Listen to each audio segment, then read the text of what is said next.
The night was quiet on the naval base.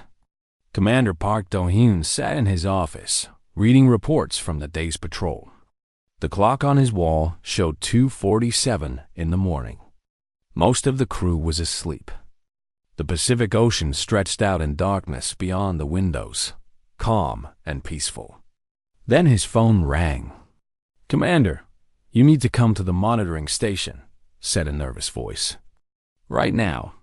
Do-hyun put down his coffee and walked quickly through the empty hallways. The monitoring station was a small room filled with computers and screens. 3 technicians sat at their desks, but all of them were staring at one screen in the corner. Lee Yuna, the youngest sonar technician on the base, turned to face him. Her face was pale. "Sir, I found something. I don't know what it is, but it's big. Really big." Do-hyun looked at the screen. A green dot pulsed slowly in the center. Numbers scrolled along the side, showing depth and size. 4,000 meters below the surface. 300 meters long. The shape was wrong for any submarine or whale. It was too smooth, too perfect. "What are we looking at?" Do-hyun asked. "I don't know, sir," Yuna said. "It's giving off some kind of signal. Low frequency. I've never heard anything like it." She pressed a button, and a deep humming sound filled the room. It rose and fell like breathing. Do-hyun felt cold. In 20 years of service, he had seen many strange things in the ocean. Sunken ships, crashed planes, even old weapons from wars long forgotten. But nothing like this. "When did it appear?" he asked. "That's the strange part," Yuna said. "Our satellites show nothing entering the atmosphere. No meteor, no spacecraft, nothing. The sediment around the object shows fresh disturbance. It crashed within the last 72 hours. Something that big fell from the sky and nobody saw it?" Yuna nodded slowly. "Yes, sir. That's exactly what happened." Do-hyun picked up the phone and called Admiral Kim Tae-woo. The Admiral was not happy to be woken up at 3 in the morning. But when Do-hyun explained what they had found, the Admiral's voice changed. "Lock down the base," Admiral Kim ordered. "No communication with the outside world. I'm calling Seoul right now." By morning, the small naval base had become the most important place on Earth. Helicopters arrived carrying scientists, military officers, and government officials. They set up tents and equipment along the dock. Armed guards stood at every entrance. Dr. Choi Minji arrived on the 3rd helicopter. She was a marine archaeologist, famous for discovering ancient shipwrecks across Asia. She was also confused about why the Navy had pulled her away from a dig site in Vietnam. "What do you need an archaeologist for?" she asked as a young officer led her to the command tent. The officer didn't answer. He just opened the tent flap and pointed inside. Minji stepped into the tent and saw the images on the large screen. Her breath caught in her throat. The object on the ocean floor was not a shipwreck. It was not made by any human civilization. The curves were too smooth, the proportions too strange. Symbols covered the hull, glowing with faint blue light even in the darkness of the deep ocean. "What is that?" she whispered. Commander Park Do-hyun stood beside her. "We were hoping you could tell us. You're the expert on ancient structures." "This isn't ancient," Minji said. "Look at the sediment patterns. This crashed recently." "Very recently." "We know. But we need someone who understands how to excavate something carefully. Someone who won't damage whatever is inside." Minji turned to look at him. "You want to open it?" "We have to. Admiral Kim has ordered a full recovery operation. The deep-sea vessel Hanya is being prepared right now." The Hanya was the pride of Korea's deep-sea research fleet. It could dive to depths that would crush any normal submarine. Minji had never been inside, but she had read about it in scientific journals. For the next 2 days, the team prepared for the dive. Engineers checked every system on the Hanya. Scientists argued about what they might find. Military officers planned for every possible danger. And through it all, the signal from the deep continued to pulse, steady as a heartbeat. Minji spent her time studying the images from the remote cameras. The more she looked, the more worried she became. The ship, if it was a ship, had no visible engines. No windows, no doors. It looked like it had been grown rather than built, like a shell or a bone. The symbols on the hull changed position slightly in each photograph, as if they were moving. "The light is fading," she told Commander Do-yeon on the night before the dive. "Whatever power source is inside, it's dying." "Or something is dying," Da-yoon said quietly. The next morning, the Hanya descended into the darkness. Minji sat in the observation pod, watching the numbers on the depth gauge climb higher and higher. 300 meters, 1,000 meters, 2,000 meters. The water outside turned from blue to black. At 4,000 meters, the floodlights came on. And there it was. The alien spacecraft lay on its side in the soft mud of the ocean floor. Up close, it was even more beautiful and terrifying than the photographs had shown. The hull shimmered with colors that had no names in any human language. The symbols pulsed weakly, barely visible now. "My God," whispered the pilot. Lieutenant Baek Ji-won, leader of the salvage team, pressed his face against the thick glass. He was a tall man with calm eyes and steady hands. In his 15 years of service, he had recovered sunken submarines, crashed helicopters, and even a nuclear reactor that had fallen from a satellite. But nothing had prepared him for this. "There," Minji said, pointing, "on the lower section. That looks like a crack." Ji-won saw it. A dark line ran along the bottom of the hull, just wide enough for a person to squeeze through. Around the crack, the symbols were completely dark, dead. "That's our way in," Ji-won said. The team spent 3 hours setting up the airlock. They attached a flexible tunnel to the side of the Hanya and extended it toward the crack in the alien hull. When everything was ready, Ji-won and 2 other divers entered the tunnel. Minji watched on the cameras as they approached the crack. Ji-won reached out and touched the alien metal. Even through his thick gloves, he could feel the cold. "It's not metal," he said into his radio. "It's something else. Organic, maybe. Like bone or shell." He pushed through the crack and disappeared into the darkness beyond. For a long moment, there was only silence. Then Ji-won's voice came through, shaking slightly. "You need to see this. Everyone needs to see this. There are bodies in here. Hundreds of them. And I don't think they're human." Minji closed her eyes. The world she knew, the world of ancient pottery and sunken ships, was gone forever. Something new was beginning. Something that would change everything.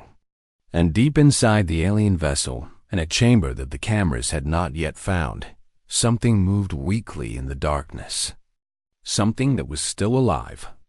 Something that had traveled across the stars with a message that humanity needed to hear. A warning. They were coming. Lieutenant Baek Ji-won had seen death before. He had pulled bodies from crashed helicopters and sunken ships. He had carried soldiers who would never wake up again. But nothing in his life had prepared him for what lay inside the alien spacecraft. The corridor stretched before him, lit only by the weak beam of his flashlight. The walls curved upward like the inside of a giant ribcage. And everywhere, lying on the floor and slumped against the walls, were the bodies. They were tall, perhaps 2 meters or more. Their skin was smooth and pale, almost like pearl. Their faces had large eyes, now closed and still, and small mouths that looked almost human. Their hands had 6 long fingers. They wore simple clothing in colors that seemed to change when Ji-won moved his light. "How many?" asked Commander Doyen through the radio. G1 counted quickly. In this corridor alone, maybe 30. They look peaceful, like they just fell asleep. But G1 knew they had not fallen asleep. Their skin had dark spots on it, like bruises. Some of them had bleeding from their eyes and mouths. Whatever killed them had been fast and painful. The two divers behind him, Sergeant Rue and Corporal Nem, stayed close. Neither of them spoke. Their breathing was loud in the quiet of the dead ship. "Keep moving," Doyen ordered. "Find the bridge or the engine room. Anything that can tell us what happened." G1 stepped over the bodies carefully, trying to show respect for the dead. The corridor turned left, then right, then opened into a larger chamber. More bodies lay here, dozens of them. Some were sitting at strange desks covered with symbols and lights. Others had fallen in the middle of walking. Dr. Choi Minji's voice came through the radio. "Can you get closer to one of them? I need to see the body in detail." G1 knelt beside the nearest alien. He shined his light on its face. Up close, the creature looked sad. Its eyes were closed, but its mouth was open, as if it had been trying to speak when it died. "The skin is breaking down," G1 said. "Like something destroyed it from the inside. Not a wound. Not poison. Something else." Dr. Han Soyen, the xenobiologist watching from the Hanya, spoke up. "It looks like cellular collapse. Their own bodies turned against them. I've never seen anything like it." G1 moved deeper into the ship. The corridors twisted in ways that should have been impossible. Sometimes he would walk up a slope and find himself walking down. Gravity seemed to change direction without warning. His compass spun wildly. "This place doesn't follow our rules," Sergeant Rue said, his voice nervous. "How is this possible?" "I don't know," G1 admitted. "Just keep moving." They found the engine room next. Or what they thought was the engine room. A massive sphere of blue light floated in the center of a dark chamber. The light was fading, flickering like a candle about to go out. Cables of some organic material connected the sphere to the walls and floor. "That's the power source," said Minji. "It's dying." Whatever happened to the crew also damaged the ship's systems. G1 reached out toward the sphere. The light was beautiful, like looking at a star through water.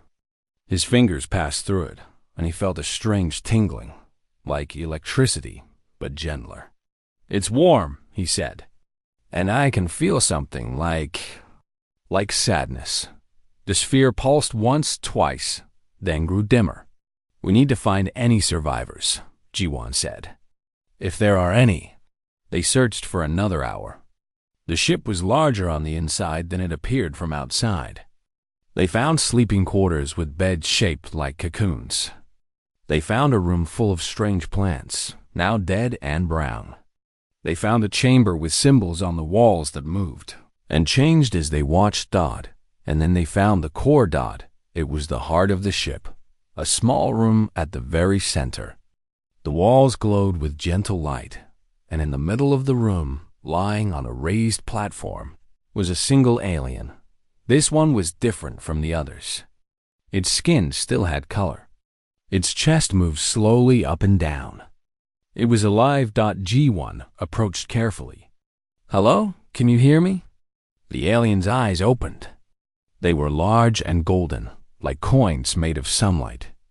It looked at G1 with an expression he could not read. Fear? Hope? Relief?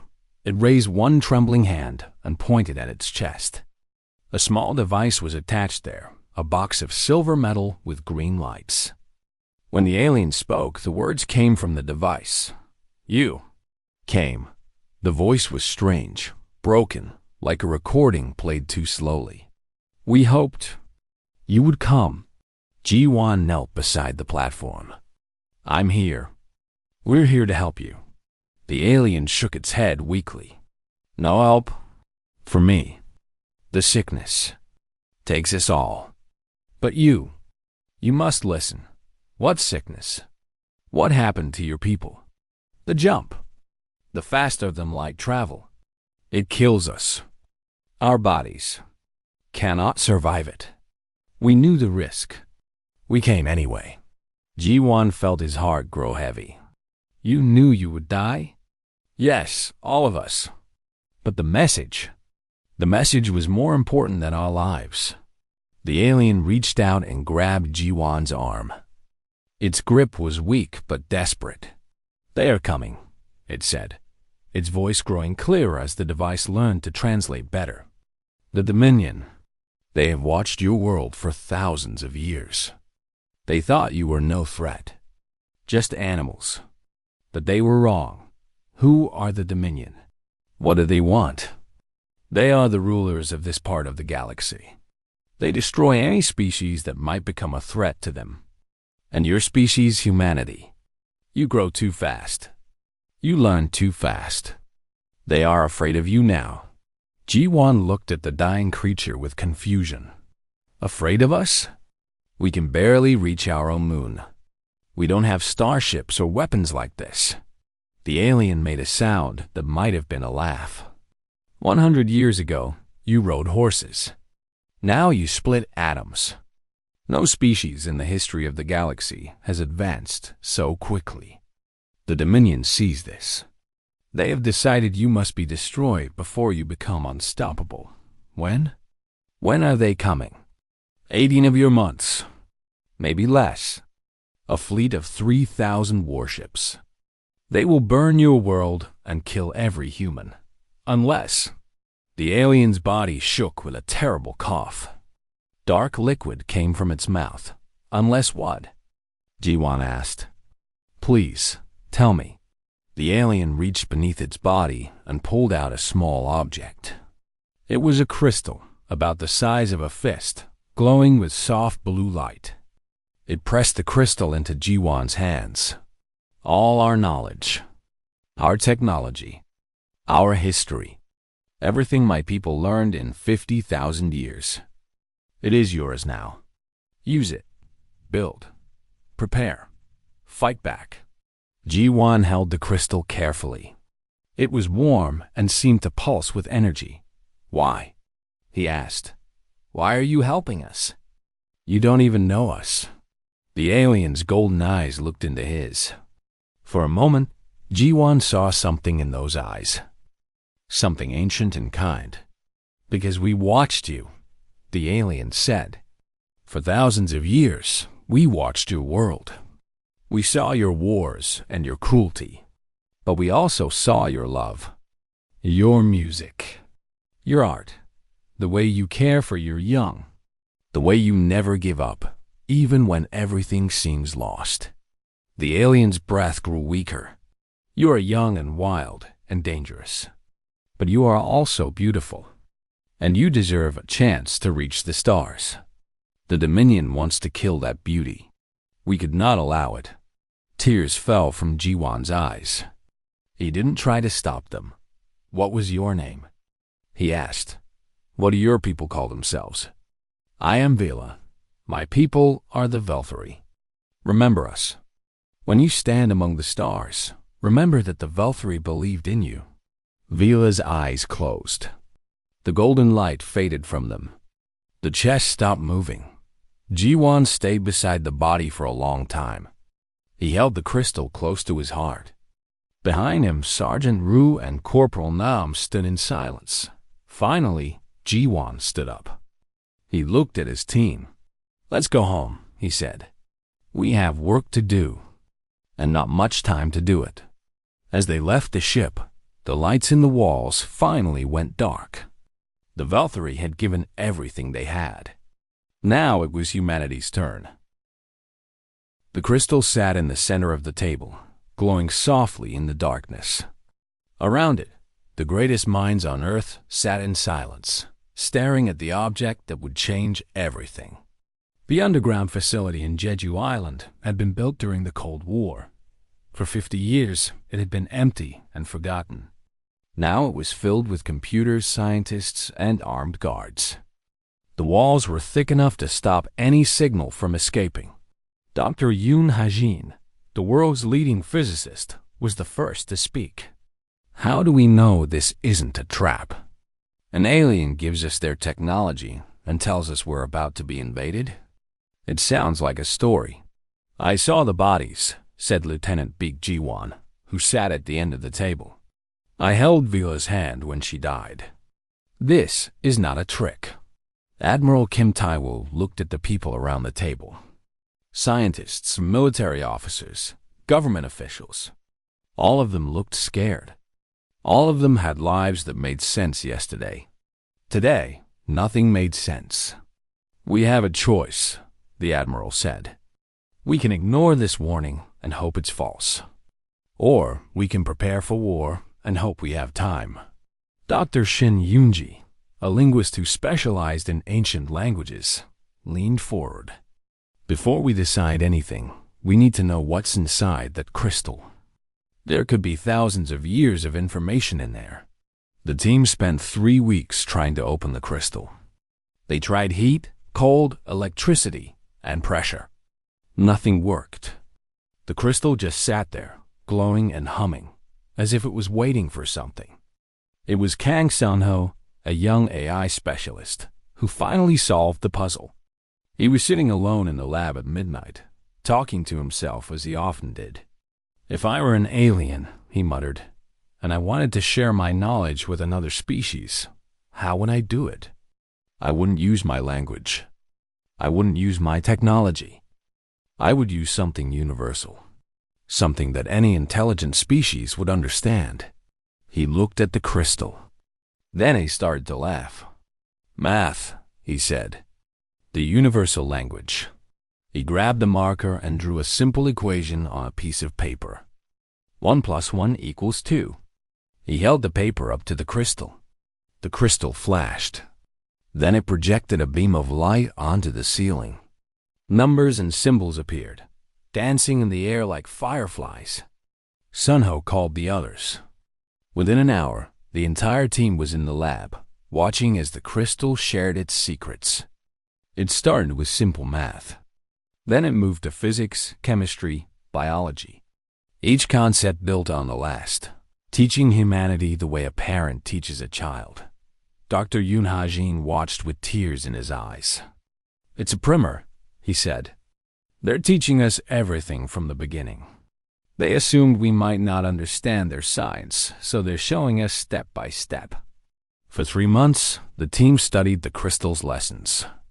They learned about faster-than-light travel and how it worked. They learned about energy sources that could power a city for 1,000 years. They learned about materials that were stronger than steel, but lighter than paper. But they also learned dark things that kept them awake at night. The Valkyrie had been watching Earth for 12,000 years. They had records of human history going back to the first cities. They had watched humanity grow from small tribes to great nations. And they had shared this information with the Galactic Coalition. The coalition was made up of 847 species from across the galaxy. Some were friendly, some were dangerous, and some, like the Dominion, believed in only one rule: the strong survive. The Dominion had looked at humanity and seen a threat. Not because humans were powerful now, but because they were growing too fast. Dr. Han Soyen explained it to the team one evening. Most species take 100,000 years to go from simple farming to space travel. The Valkyrie took 40,000 years. Humans did it in 10,000. And in just the last 100 years, we went from horses to nuclear power. She showed them a graph. A line that started flat and then shot upward like a rocket. The Dominion has never seen anything like this. They calculated that if humans are left alone, we will reach their level of technology in 500 years. And we will surpass them in 1,000. Admiral Kim Tae-woo frowned. So they're afraid of what we might become? Yes, an afraid species do terrible things. They're sending a fleet of 3,000 warships. Each ship is older than human civilization. Each one has weapons that can destroy continents. The room fell silent. Lieutenant Jiwan spoke up. What about the Velthari technology? Can we use it to fight back? Dr. Yoon Ha-jin nodded slowly. In theory, yes. The crystal contains designs for weapons, ships, shields. But there's a problem. He brought up another image. It showed a timeline. According to the Velthari records, it should take a civilization like ours 50 years to understand and build this technology. We have 18 months. Jiwan stood up. Then we do it in 18 months. Hajin shook his head. That's impossible. The physics alone would take a decade to master. The engineering would take another decade. We don't have enough scientists, enough factories, enough time. The Velthari thought we were impossible too, Jiwan said. They thought no species could advance as fast as we did. But we did. Because we're human. Because when our backs are against the wall, we find a way. Admiral Kim Taiwu looked at Jiwan for a long moment. Then he turned to the others. Lieutenant Jiwan is right. We can argue about what's possible and what's impossible. Or we can get to work. He stood up. I'm going to recommend that we tell the world the truth. All of it. The alien ship, the warning, everything. Dr. Shin Yoonji looked shocked. That will cause panic, wars, chaos. Maybe, the Admiral said. Or maybe humanity will surprise us. Again. The announcement was made 1 week later. Every television, every radio, every phone on Earth carried the same message. The President of Korea spoke first, then the leaders of America, China, Russia, and every other nation. They showed the world images of the Velthari ship. They showed the crystal and the technology inside. They explained the threat that was coming. For 3 days, the world went mad. Some people refused to believe. Some people panicked and rioted. Some people prayed to gods they had never believed in before. But on the 4th day, something changed. A factory in Germany offered to build anything the scientists needed. A university in Japan opened its doors to any researcher who wanted to help. Engineers from India, doctors from Brazil, farmers from Nigeria, all of them sent messages to the Jeju Island facility. What can we do? They asked. How can we help? Dr. Yoon Ha-jin read the messages with wonder. Thousands of offers. Millions of people ready to work together. I've never seen anything like this, he said. Countries that were enemies yesterday are sharing their secrets today. Kang Seon-ho smiled. The Velthari were right about us. When we're united, we're unstoppable. In the weeks that followed, the impossible began to happen. Scientists who had spent their careers competing now worked side by side. Factories that had made cars started making spacecraft parts. Universities canceled regular classes and focused only on the new physics and engineering.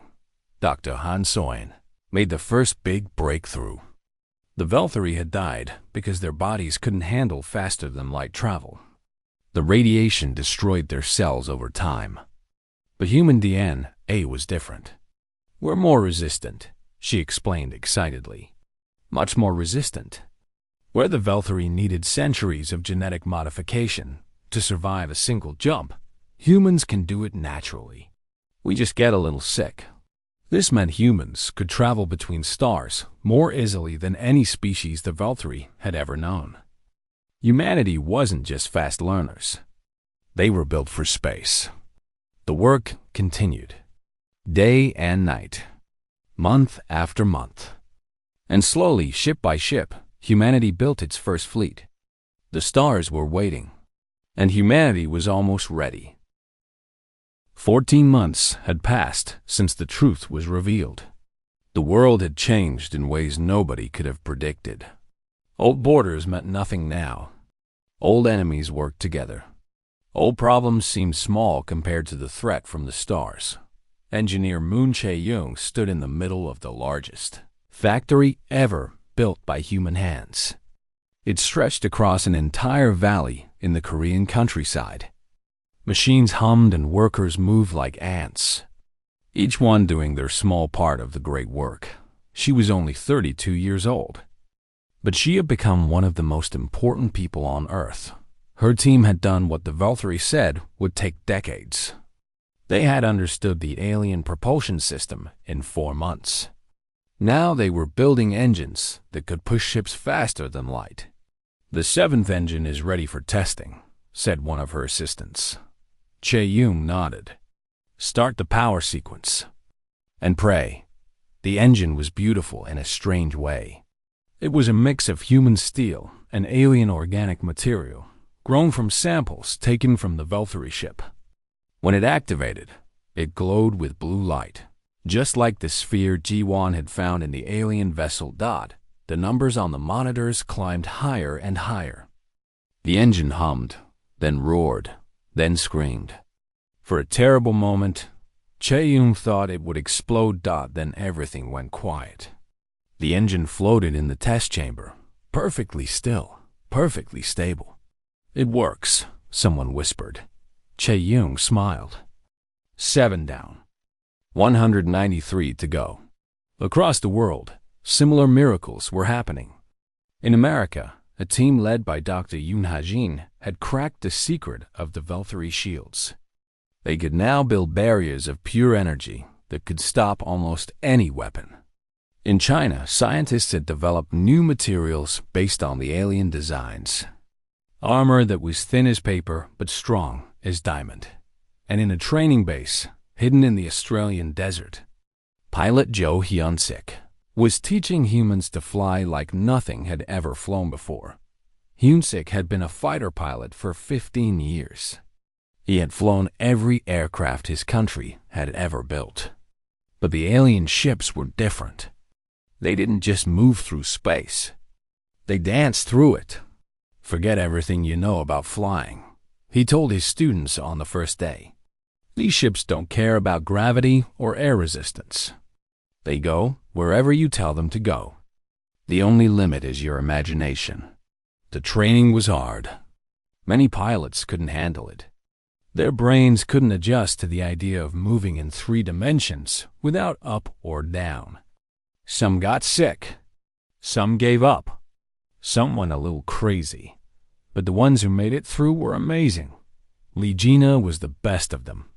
She was only 24, the youngest pilot in the program. She had never flown a military aircraft before, but she had spent her childhood playing video games, and her brain was already wired for 3-dimensional thinking. "She flies like water," Hyun-sik told Admiral Kim Tai-woo. "She doesn't think about what she's doing. She just does it." Tai-woo watched a recording of Gina's latest training flight. The ship moved in patterns that seemed impossible. Loops and spins and turns that would have killed any pilot in a normal aircraft. "Can the Dominion pilots do this?" he asked. According to the Valkyrie records, no. Their ships are more powerful, but their pilots are predictable. They follow patterns that haven't changed in thousands of years. Tai-woo felt something he hadn't felt in months. Hope. But not everyone was preparing for battle. Dr. Choi. Minji had been given a different job. She was studying the Valkyrie culture, trying to understand who they had been and why they had sacrificed everything to save humanity. The crystal contained more than just technology. It had music, art, and stories. The Valkyrie had been a peaceful species, more interested in beauty than war. They had traveled the stars looking for new forms of life to study and appreciate. "They saw something in us," Minji explained at a meeting of world leaders. "Something special. They watched us paint cave walls and build pyramids and write poetry. They fell in love with humanity, even though they knew we could be cruel and destructive. Why didn't they make contact sooner?" asked the American president. "They were afraid.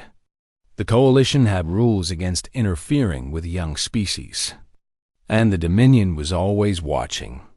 If the Valkyrie had helped us openly, the Dominion would have destroyed them and us. So they waited until there was no other choice," said the Chinese premier.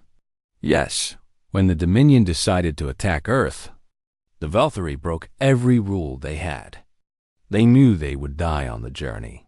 They knew their civilization would be punished. But they did it anyway. The room was quiet for a moment. "We owe them everything," said the Indian Prime Minister. "Yes," Minji agreed. "And the best way to honor them is to survive." The months passed quickly. Too quickly. The fleet grew from 1 ship to 10, then to 50, then to 100. Each one was crude compared to Dominion vessels. Each one was held together by hope and hard work. Lieutenant Baek Ji-won had been promoted to captain. He led the training program for the boarding teams. If ships got close enough, humans would board enemy vessels and fight hand to hand. "The Dominion hasn't fought a ground war in 10,000 years, he told his soldiers. "They don't know what close combat feels like. They don't know what it's like to face an enemy who refuses to give up." His soldiers trained every day. They learned to move in zero gravity, to fight in the dark, to survive without air for short periods. They became the most dangerous warriors humanity had ever produced. Sergeant Rue, who had been with Ji-won on the Valkyrie ship, was now a lieutenant. He led his own team of 50 soldiers. "Are you scared?" he asked Ji-won one night. "Every day," Ji-won admitted. "But I remember Vela's face. I remember the hope in her eyes. She believed we could do this. I won't let her be wrong." With 2 months left before the Dominion arrival, the fleet gathered beyond the moon. 200 ships. The largest space force in human history. The smallest force in galactic history. Admiral Kim Tae-woo looked at the fleet from the bridge of the flagship. The Valkyrie's gift. It was a mix of human and alien design. The most powerful ship they had built. 200 against 3,000, said Commander Park Do-yeon, who now served as Tae-woo's second-in-command. "The Greeks had worse odds at Thermopylae," Tae-woo said. "The Greeks lost." Yes, but the Persians never forgot the lesson. And neither did history. Do-han was quiet for a moment. "Do you think we can win?" Tae-woo looked out at the stars. Somewhere out there, the Dominion fleet was coming. 3,000 ships filled with aliens who had conquered half the galaxy. Aliens who believed humanity was nothing but a pest to be exterminated. "I don't know if we can win," Tae-woo said. "But I know we won't make it easy for them. Whatever happens, the galaxy will know that humans don't go quietly." Dawn nodded. "That's enough for me." Around them, the fleet waited. 200 ships. Thousands of humans. All of them volunteers. All of them willing to die for a chance at tomorrow. The countdown continued. 6 weeks. 5 weeks. 4 weeks. And then, with 3 weeks still remaining, the sensors detected something. The Dominion had arrived early. The final battle was about to begin. The Dominion fleet emerged from hyperspace like a storm breaking through clouds. 3,000 ships spread across the darkness, each one ancient and terrible. Their hulls were black as night, covered with weapons that glowed with angry red light. They had conquered 100 worlds. They had destroyed 1,000 species. And now they had come for Earth. Admiral Kim Tae-woo stood on the bridge of the Valkyrie's gift. Around him, officers moved quickly but calmly. They had trained for this moment. They were ready. "Signal from the Dominion flagship," said the communications officer. On screen, the image that appeared was not human. The creature had 4 eyes, arranged in a diamond pattern. Its skin was dark gray, covered with ridges like armor. When it spoke, its voice was cold and flat, translated by the ship's computer. "I am High Commander Vortic of the Dominion Fleet. You have been judged and found dangerous. Your species will be removed. Your world will be cleansed. This is not a negotiation. This is notification." Tae-woo smiled. It was not a friendly smile. "I am Admiral Kim Tae-woo of the Earth Defense Fleet, and I have a message for you." He leaned forward. You came to bury us. You will find we do not stay buried. He cut the communication. All ships, battle positions. This is it. The human fleet moved into formation. 200 ships against 3,000. The math was simple. The math said they would lose. But humans had never been good at math. Pilot Lee Gina was the first to engage.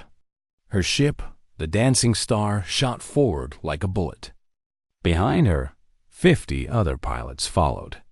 Stay unpredictable, Hyun-sik's voice said in her ear. They expect patterns. Don't give them patterns. Gina didn't think. She just flew. Her ship spun and twisted through the Dominion formation. Enemy weapons fired at where she had been, not where she was. She was like smoke, like water, like a dream. Her weapons were small compared to the Dominion ships, but they found weak points that the alien designers had never imagined anyone would find. 3 enemy ships exploded before they even knew they were being attacked. Across the battlefield, similar scenes played out. Human pilots flew in ways the Dominion computers couldn't predict. Human weapons hit targets that should have been impossible to hit. Human shields held longer than any calculations said they should. But it wasn't enough. The Dominion had numbers, and numbers matter. Human ships began to fall. 10, then 20, then 30. Each loss was 100 people gone forever. Captain Big Ji-won watched from the boarding ship Hammer. His team was waiting for the right moment. They needed to get close to the Dominion flagship. The Admiral is creating an opening, said Lieutenant Ru. But we're taking heavy losses. Ji-won nodded. Tell the Admiral we're ready. We need that opening now.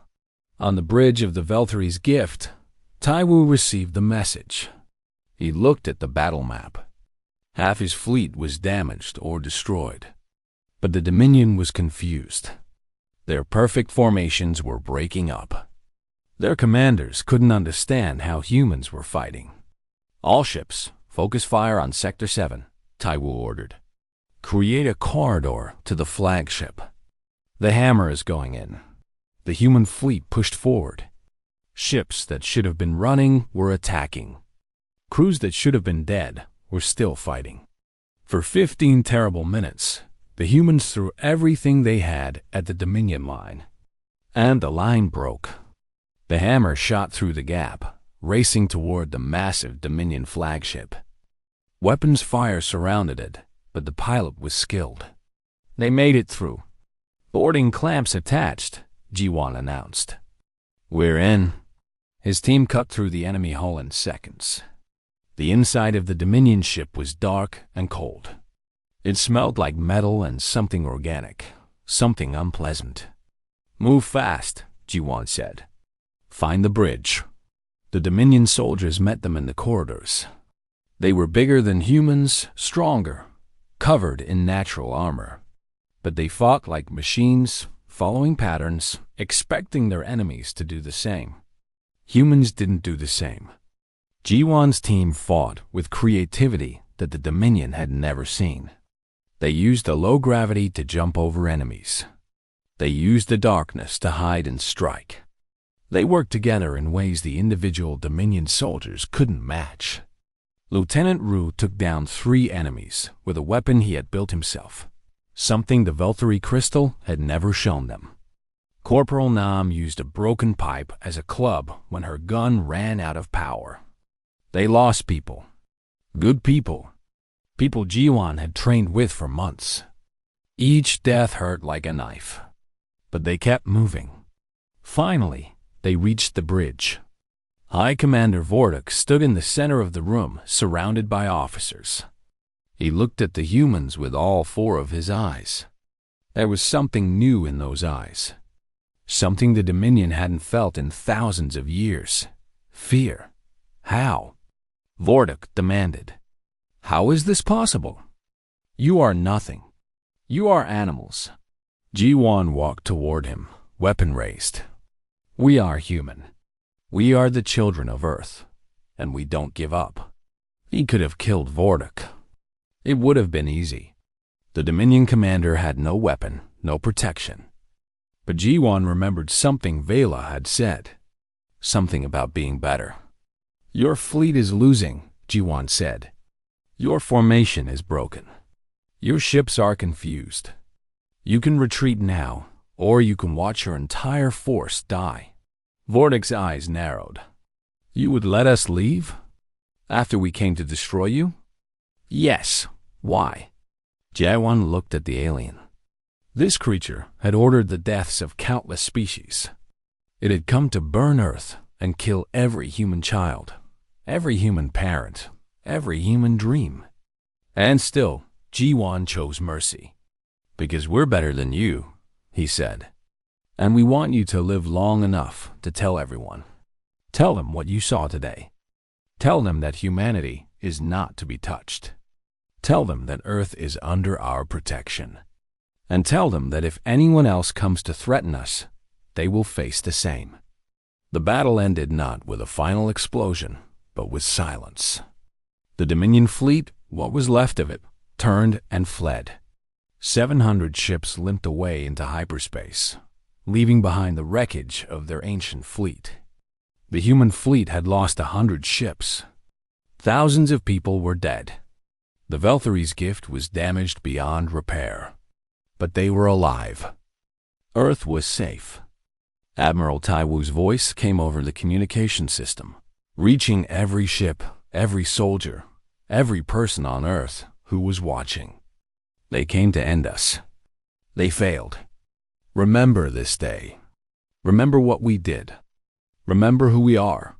On screens across the planet, people cheered and cried.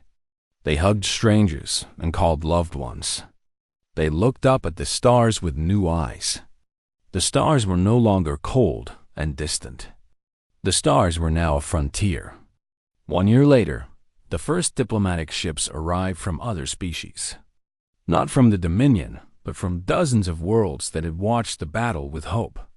Species who had lived in fear of the Dominion for thousands of years. Species who now saw that change was possible. Dr. Choi Minji, now Earth's first ambassador to the galaxy, addressed the gathered aliens in a great hall built in orbit above Earth. You watched us for thousands of years, she said. You saw our wars, our cruelty, our capacity for destruction. You were not wrong to see these things. We are all of that. She paused, looking at faces that were not human, eyes that had seen wonders she could only imagine. But you missed what makes us human. We adapt, we endure, we protect those we love. And when we fall, we get back up. You thought you knew what we were. You had no idea what we could become. Among the aliens in the crowd, a small group stood apart. They were tall and slender, with skin like pearl. The last of the Valkyrie. They had come out of hiding to honor their fallen and to see the species they had believed in. After the ceremony, Jiwon found them. He still carried Vela's crystal with him, even though its knowledge had been copied and shared with all of humanity. He couldn't let it go. Thank you, he said to them, for everything. The oldest Valkyrie placed a gentle hand on his shoulder. Thank you for proving us right. Vela would be proud. On Earth, in a memorial built above the Pacific Ocean, a small ceremony was held. Commander Park Do-hyun, who had been the first to respond to Yuna's discovery, placed a Valkyrie crystal next to a simple stone. The stone carried names in both Korean and Valkyrie script. Here lie the Valkyrie who came to warn us, the stone read. They gave their lives so that humanity could reach for the stars. We will never forget. Do-hyun looked out at the ocean. Somewhere beneath those waves, the alien ship still rested, now a protected monument. A reminder of the night everything changed. Yuna, who had become a hero for her discovery, stood beside him. What do you think comes next? She asked. Do-hyun smiled.